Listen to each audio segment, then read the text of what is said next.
The film kicks off in 1967 in Inwood, New York City, at a classic old-school bar nestled in a northern Manhattan neighborhood. Chicky, a merchant mariner sporting a magnificent mustache, walks in to join his pals, carrying 2 brimming jugs of beer after buying the next round for the group with his friend's money. Upon his return, Chicky is taken aback when one of the men teasingly labels him a freeloader. Undeterred, Chicky, with a twinkle in his eye, smoothly leverages his friend's name to keep the beers flowing, instructing the bartender to chalk it up to Brandon's tab. The next morning, Chicky is found passed out in his room, where he lives with his family. He's rudely awakened by his father, who scolds him for being a lazy drunkard. In a sarcastic reply, Chicky jokes, "Stay awake when I'm dead." But his father, undeterred, persists in waking him up, insisting that it's time for church. After enduring a series of newspaper slaps, Chicky begrudgingly gets himself up from his cozy bed and joins his parents for Sunday Mass. With all the enthusiasm of a sloth on a Monday, Chicky plops himself outside the church and reads the news. Just as the final hymn plays out of the church, Chicky quickly hurries in, attempting to blend in as if he'd been a model attendee the whole time. After enduring church, the family returns home for lunch, and Chicky is greeted with yet another round of scolding from his father. In a hopeless attempt to defend himself, Chicky explains to his father that being a merchant mariner is no cakewalk,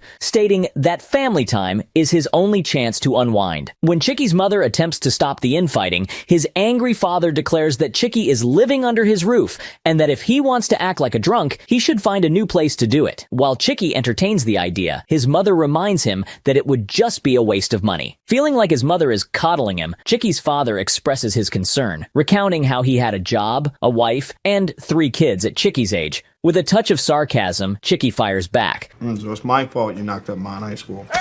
Chicky! We got pregnant after we were married. Oh, come on, Ma. You got married in January. Gerard was born in June. It don't add up. It was a leap year. Amidst the heated argument, Chicky's sister Christine bursts in and announces that a friend of theirs has passed away after being deployed to war. Despite the family's attempts to console her by emphasizing that the young man died in service to his country, Christine appears to be inconsolable, exclaiming that "We don't even know why we're fighting over there." In the town, the bartender Colonel lowers the flag after the community receives the heartbreaking news of the loss of 8 of their children. Inside his bar, Chicky and his friends have gathered to mourn the tragedy. As they watch the grim scene unfold on TV, Colonel remarks to the boys that the government shouldn't be airing this, reflecting on his own time in the service. War is not a TV show. It's too real life. And the American people can't handle real life. No, they can't, and they shouldn't have to. Bringing dead soldiers, guys with no arms and legs, into our living rooms is not helping no one. If they had showed the Battle of the Bulge on TV, we'd have quit after 3 days. Later, Chicky and his friends attend the wake. During their conversation, Chicky and the gang receive the news that Tom Minogue, a close friend of Chicky's, is missing in action. Shocked by the news, Chicky leaves and recalls how he helped Tom to see the ball drop on New Year's Eve. 10 minutes, we're gonna miss it, Chick. Don't worry about it, Tommy. It'll drop again next year. Yeah, but I never seen it.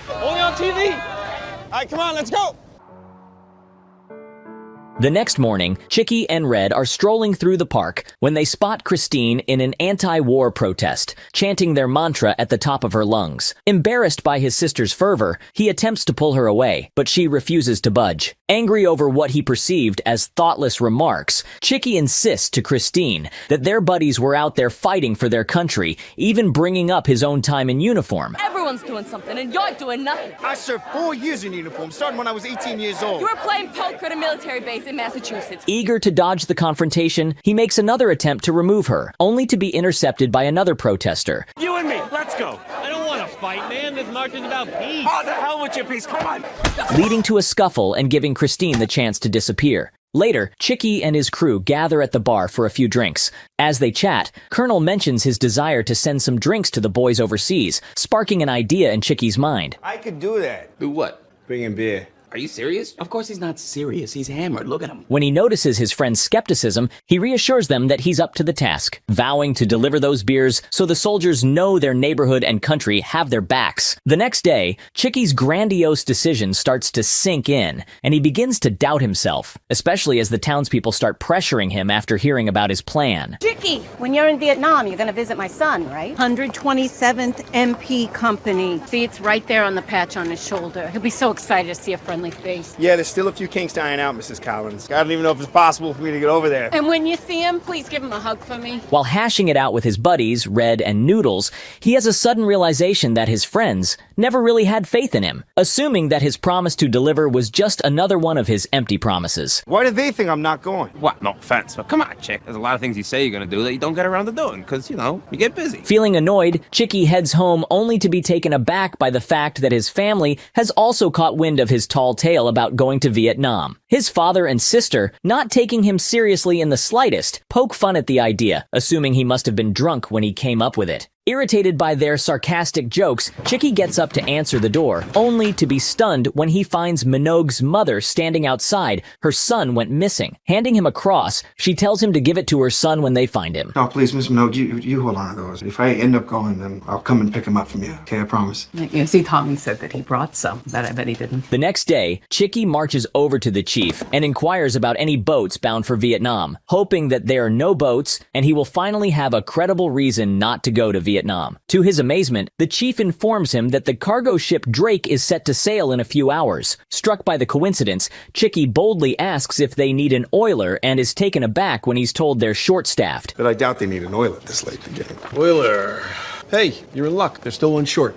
Signing up for duty on the merchant ship, Chicky then proceeds to stash dozens of beers in the bag Colonel had given him. As Chicky makes his way out, Christine stops him and insists that this is a terrible idea. Undeterred, Chicky leaves his sister in tears and hops into the cab, showing his unwavering determination. Upon reaching the boat, Chicky pulls double shifts to Vietnam, and then manages to persuade his commanding officer to grant him 3 days off the ship by spinning a sob story about finding his half-brother and telling him the news of his father's passing. Upon inquiring about his half-brother's whereabouts, the officer grimly informs Chicky that the area he's headed to is a total bloodbath and that he's risking his life. But Chicky is unfazed by the warning. Chicky's commander reluctantly grants him 3 days off, cautioning him to return promptly. As Chicky leaves the ship with his bag brimming with beer, he runs into some soldiers from Collins's regiment and eagerly shows them a picture of his friend while offering them some brews. No, I'm being serious. This whole thing's full of beer from back home. Hey, listen, smart mouth. You looking to take a swim? No.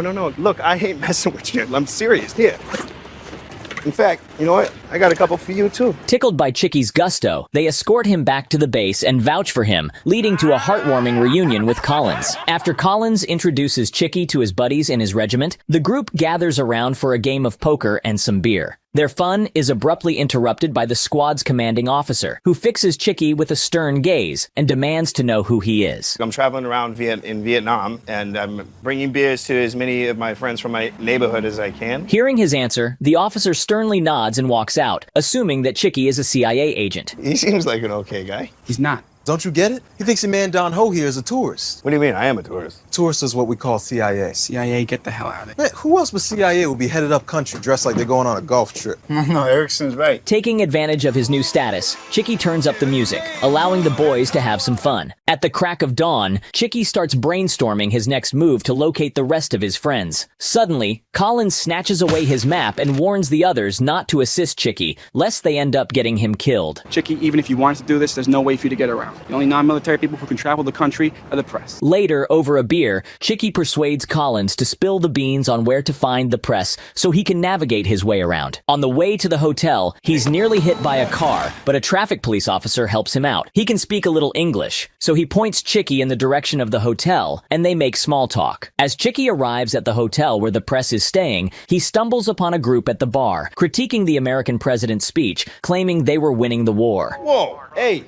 I don't appreciate that. That's the President of the United States you're talking about. He deserves some respect. You expect us to respect the man who's telling the American people we're actually winning the war and that we, the media, are keeping it a secret? If the shoe fits. And the journalists view Chicky as a bit of an idiot for running his mouth off about things he clearly doesn't understand and subtly make fun of him. I need to hop a plane to LZJ. You know what? I think I can swing it. I could maybe book you a flight. What's your preference? You want like a window seat?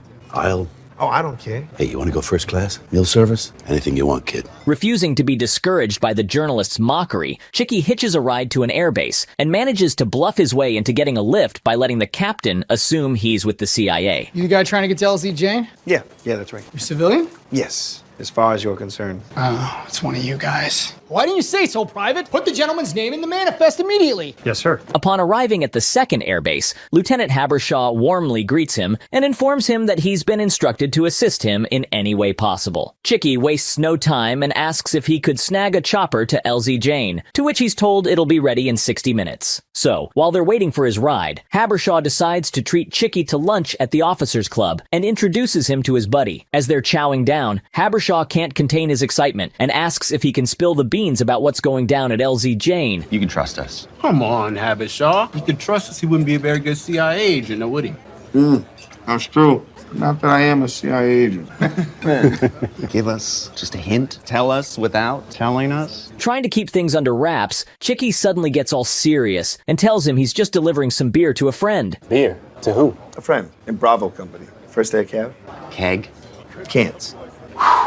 Wow, it's gonna be a shit show, isn't it? Before Cheeky leaves, the lieutenant asks Cheeky to put in a good word for him at the CIA so that they will consider his candidacy for joining the intelligence. Once the ride is ready, Cheeky flies over a large expanse of farmland along with other soldiers and heads out to the war zone. Once he arrives at the base, Cheeky uses the same CIA cover story to have the commanding officers recall his friend Rick from the battle zone. Dugan, report to TOC ASAP. Over. Right now? That's 200 meters and our situation's hot. Over.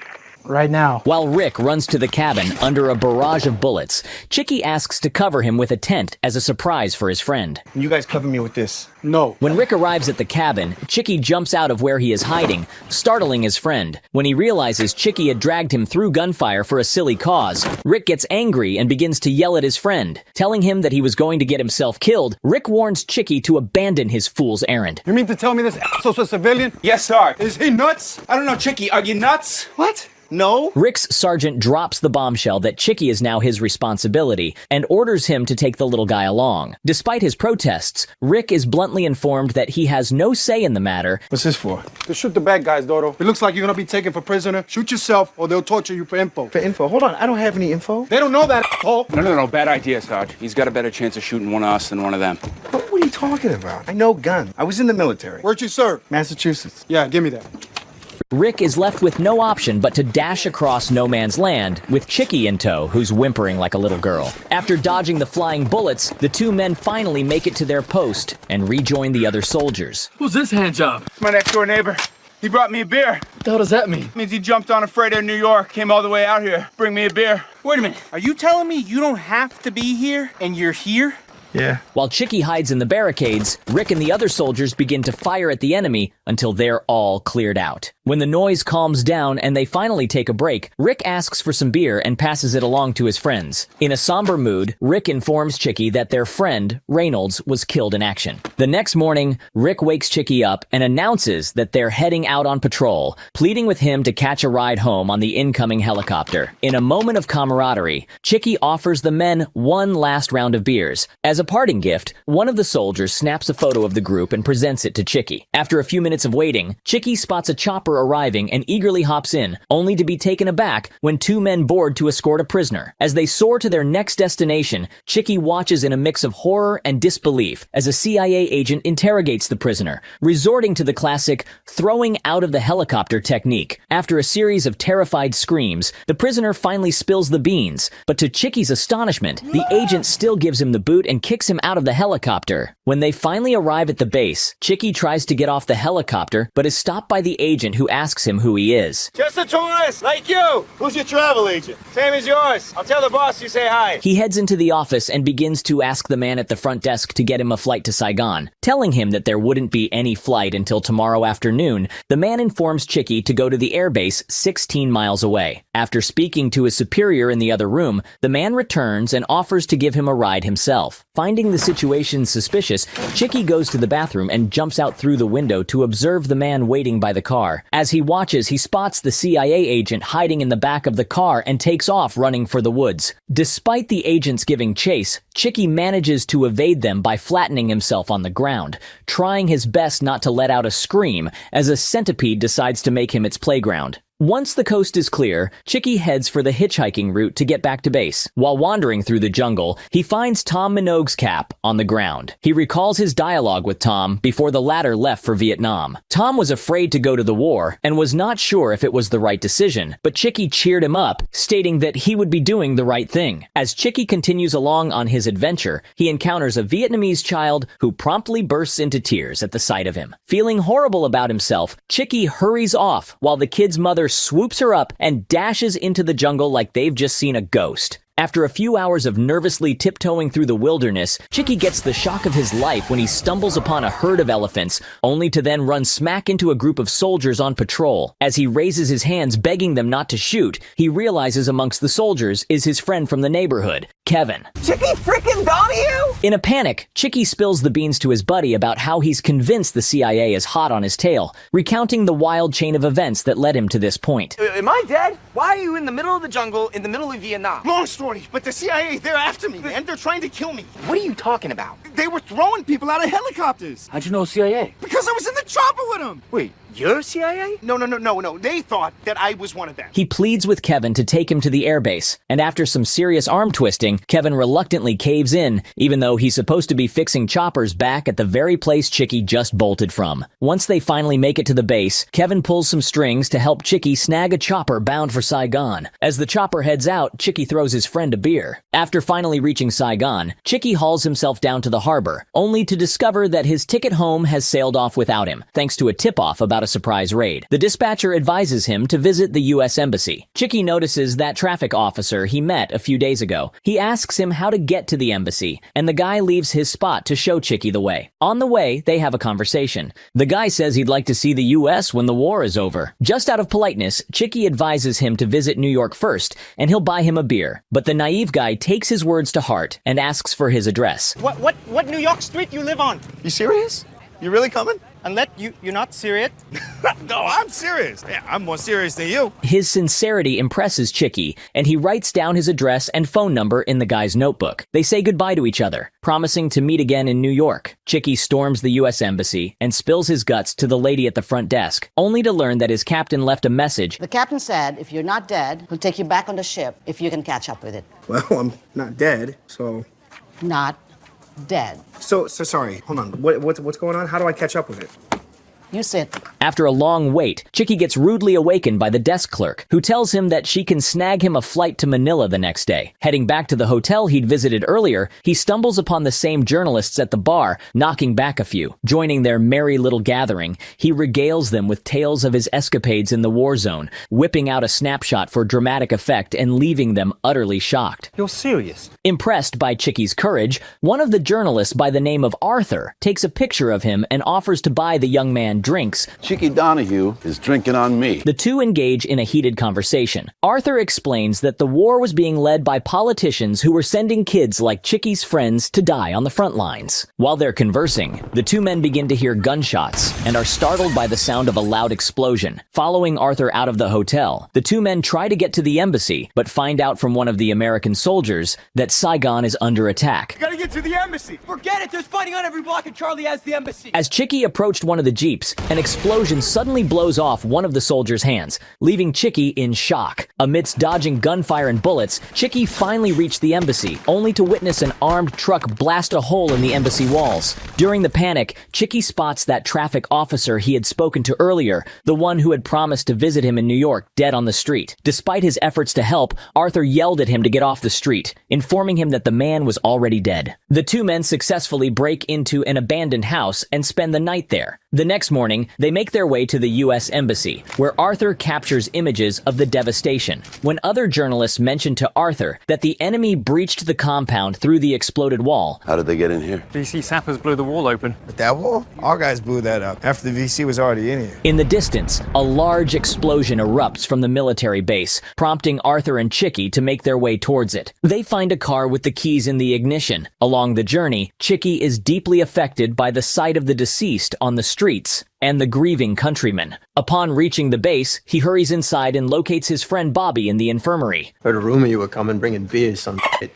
Yeah. After exchanging pleasantries, Bobby informs Chicky that the entire country is on lockdown, with only military planes permitted to take off. Despite Chicky offering Bobby a drink, the traumatized soldier declines, stating that beer won't make him feel better. The guy recalls the lieutenant who asked him to get a job in the CIA and calls the poor guy asking for help getting on a flight from Vietnam. Chicky then pleads with his friend to give him a ride to the airbase, recalling Habershaw's promise to assist him with anything he needs. He also extends the offer for Arthur to come along, but the journalist refuses. I don't want to get out of Vietnam. What are you talking about? I'm a war correspondent, chick. This is a war. This ain't a war no more. It's mass murder. That's what war is, chick. It's one giant crime scene. The lieutenant meets them at the airbase and again asks him to put in a good word for him at the CIA. This time, Chicky decides to sincerely admit to the lieutenant that he is not a CIA agent. I'm not CIA. Yeah, right. No, really, I'm not. So, what are you? I'm nothing. You guys are the best. As Chicky prepares to board his plane, Bobby informs him that they have found Tommy's dead body. Devastated by the news, Chicky bids farewell to his friend and boards a plane to Manila. Seated alone beside the row of coffins, Chicky is overwhelmed by a sense of dread. Upon finally arriving home, Chicky is welcomed by Red, who spots him walking down the street and invites him into the bar to meet his other friends. Overwhelmed by his experiences, he confides in his friends and the Colonel, expressing his disbelief in their actions in Vietnam. I'm not so sure we're saving the world this time. Well, right or wrong, it sounds like you need a drink. Despite the Colonel's offer to buy him a drink, Chicky explains that he has something to attend to first and heads to Tommy's house. As Chicky knocks on the door and Tommy's mother answers, he becomes emotional and confesses that he was the one who had encouraged Tommy to enlist. He is burdened by the guilt of his friend's death. Tommy's mother forgives him and embraces him, demonstrating that she does not hold him responsible. Chicky then heads to the park where dozens of candles were lit for the fallen soldiers and runs into his sister. After telling him never to do anything like that again and informing him how worried the family is, Christine sits next to him, hugging him gently. Telling her that he plans to take a new direction in his life, Chicky hands his sister a beer and tells her he had saved the last one for her. As the movie concludes, it is revealed that Collins, Rick, Kevin, and Bobby all returned home safely. Chicky ultimately graduated from high school and later from Harvard University's Kennedy School of Government. He pursued a career as a construction worker, one of the New York tunnel builders, and eventually assumed the role of their legislative and political director. I hope you enjoyed the recap. You can also watch other recaps on the channel.